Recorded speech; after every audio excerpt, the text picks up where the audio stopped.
Picture this: the marble lobby of New York's Plaza Hotel, winter of 1908. Men in heavy coats move like a tide of money and power.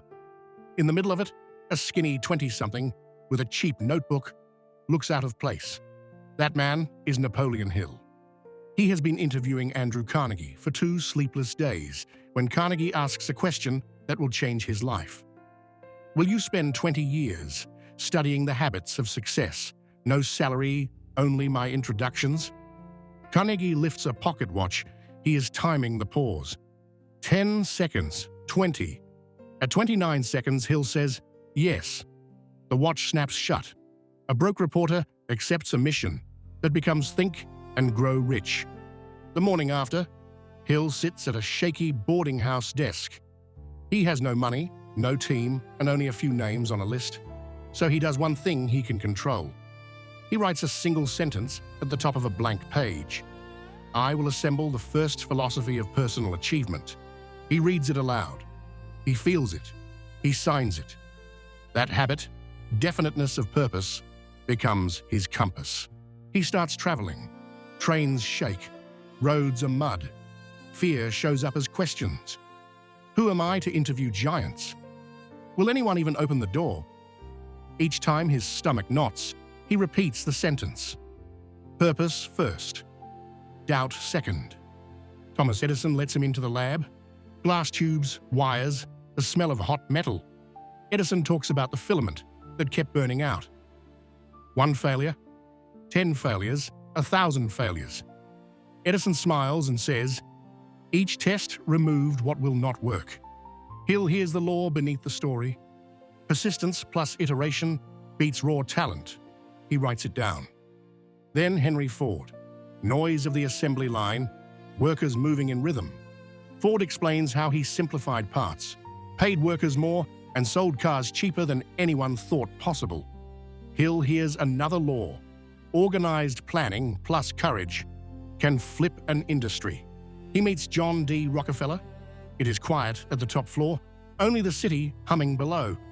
Rockefeller talks about small, steady decisions that compound over time. Save a little, reinvest it, improve a process, repeat. Hill hears it again. Discipline multiplied by time becomes power. He meets Sarah Breedlove Walker, the first self-made female millionaire in America.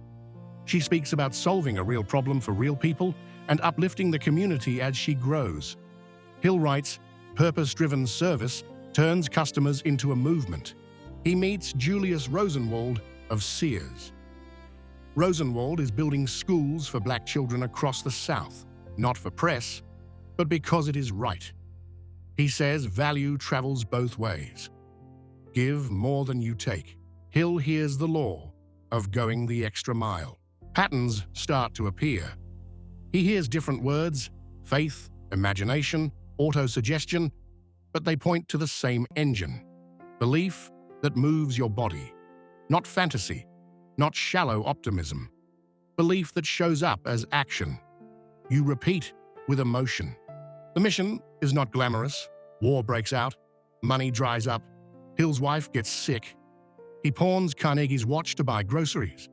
One night, walking across the Ohio River Bridge in the snow, he wonders if he made a fool's bargain. He asks out loud, why me? The answer, he writes later, is simple. Persistence is self-faith in motion. He turns around, goes home, and sends handwritten thank you notes to old contacts. 10 replies arrive with new introductions. The mission lives. 15 years in, Hill stacks thick notebooks on a table. He distills what he has seen into laws anyone can test. Definiteness of purpose focuses energy. A mastermind alliance multiplies it. Applied faith powers action when proof is thin. Going the extra mile triggers goodwill you cannot buy. Organized planning prevents drift. Decision closes doors so you can move. Persistence carries you over the rough ground. Autosuggestion and the subconscious amplify what you rehearse with feeling. He adds the 6th sense, the pattern-spotting intuition that comes after you do the work for a long time. He tests these ideas with real people. A hardware clerk who cannot hit quota writes a clear daily goal, visualizes the number before the store opens, and tracks every conversation. 90 days later, he is the top seller. A bankrupt printer forms a mastermind with a competitor. Yes, a competitor. They share paper costs, swap overflow jobs, and both return to profit in a quarter. Hill learns a simple truth. The laws are only words until someone uses them. By 1928, he prints The Law of Success in multiple volumes. It sells, but it is heavy, literally and mentally. People want something they can carry and finish. In 1937, in the middle of the Great Depression, he rewrites the ideas into a smaller book with clear steps and tighter stories. Publishers doubt anyone will buy success, while breadlines wrap around corners. Hill says, hope is exactly what people will buy if it's paired with a plan. He prints the first run at his own risk. The books sell out. Letters arrive from veterans, widows, shopkeepers, and students claiming real results. Word of mouth does the rest. Now, zoom out and ask, after 2 decades and 500 interviews, what did Hill actually find? Under the stories, 3 pillars stand. First, identity precedes performance. Each person spoke as if success was already part of them before the world agreed. It wasn't delusion. It was a decision about who they were becoming. Modern language calls this an identity-based habit. When you say, I am the kind of person who ships work on time, your brain starts filtering choices to match that claim. You begin to notice chances to be that person, and you take them. Second, environment shapes execution. No one built alone. They all had inner circles, partners, mentors, rivals who pushed them. Being watched by people you respect changes your behavior. Accountability is friction in the right direction. That is the mastermind. Third, emotion-charged repetition beats willpower. Edison was not forcing himself to try one more filament. He was compelled by curiosity and the picture in his mind. Walker was not grinding for grind's sake. She was serving women who looked like her. When you attach a feeling, gratitude, service, legacy to a routine, the routine becomes easier to repeat. So what do you do with this tonight? Start with a sentence. Write a clear, short, definite purpose that includes what you want, by when, and who benefits.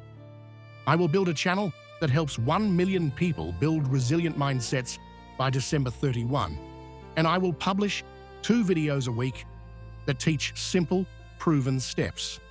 Sign and date it. Read it at sunrise and before sleep. Do not whisper it like a wish. Read it like a contract you have already signed. Next, build a tiny mastermind. Invite 2 people who want growth, not gossip. Meet weekly for 30 minutes. Share 1 win, 1 roadblock, 1 commitment for the next 7 days. Keep minutes. Celebrate follow-through, not just results. Then, add emotion to your routines. Before you sit to write, close your eyes for 60 seconds and imagine one viewer at 2 a.m., anxious, scrolling, and finally breathing easier because your video made the next step clear. Feel that, then write. Before you train, picture playing with your grandchildren without pain. Before you save money, picture handing a scholarship check to a student who reminds you of yourself. Let the picture pull you. Now, turn laws into tools. Use a decision rule. If something aligns with your purpose, say yes fast. If not, say no fast. Delay breeds drift. Use a planning block. Spend 15 minutes on Sunday choosing next week's 2 most important actions. Put them on the calendar first. Use a persistence counter. Track streaks. 1 page a day becomes a book. 1 call a day becomes a network. $1 saved a day becomes a cushion. The numbers compound because you did not break the chain. When you feel stuck, go the extra mile in a way that costs little but means a lot. Reply to a comment with a thoughtful paragraph, not an emoji. Add a resource link. Record a short voice note to a collaborator. Doing more than required is not about martyrdom. It is about momentum. People remember it. Opportunities return with interest. Expect resistance. You will have snowstorm nights on your own bridge, projects stall, family needs attention, money runs thin. On those nights, borrow Hill's move. Thank the past. Ask for one introduction. Do one small action you can finish in an hour. Ship something imperfect. Let movement restart belief. Guard what you say to yourself. Your subconscious does not debate with you. It accepts the tone of your repetition and then hunts for proof. Feed it sentences that build you. I keep my promises to myself. I do small hard things on schedule. I serve first. Read them when you wake, when you break, and before you sleep. Pair them with breath so your body feels the truth, not just hears it. Curate your inputs. Hill interviewed titans face to face. You can interview them through books and talks in minutes. Choose mentors who demand your best. Limit content that entertains but empties. The difference between distraction and education is whether you take action after you consume it. Remember this: Hill began as nobody special, a cheap notebook, a rented bed, a single decision made in 29 seconds. He did not wait for certainty. He chose a purpose, spoke it, and then proved it with work. If you do the same, you will collect your own evidence. You will become the kind of person who does what they say. People will feel it. Doors will open that stayed shut when you were uncertain. Let's make it practical. Right now, write your definite major purpose. Choose 2 actions for tomorrow that match it. Tell one person who will hold you to it. Put the meeting on the calendar. Set a reminder to read your sentence at sunrise. Do this for 7 days and measure the change in your decisions, your energy, and your results. If the week feels better, keep the streak for a month. If the month compounds, make it a year. This is how ordinary becomes inevitable. Close your eyes for a moment and return to that lobby. Marble, light, noise. A young reporter, a silent watch, a risky question. The second hand moves, and with it, a life. You are not being timed by a steel magnate today, but you are being asked a similar question by your future self. Will you commit to a purpose and walk it out long enough to see it work? You do not need 20 years to answer. You need 29 seconds of courage and one honest plan. You will live tomorrow. Open your eyes, pick up your pen, begin.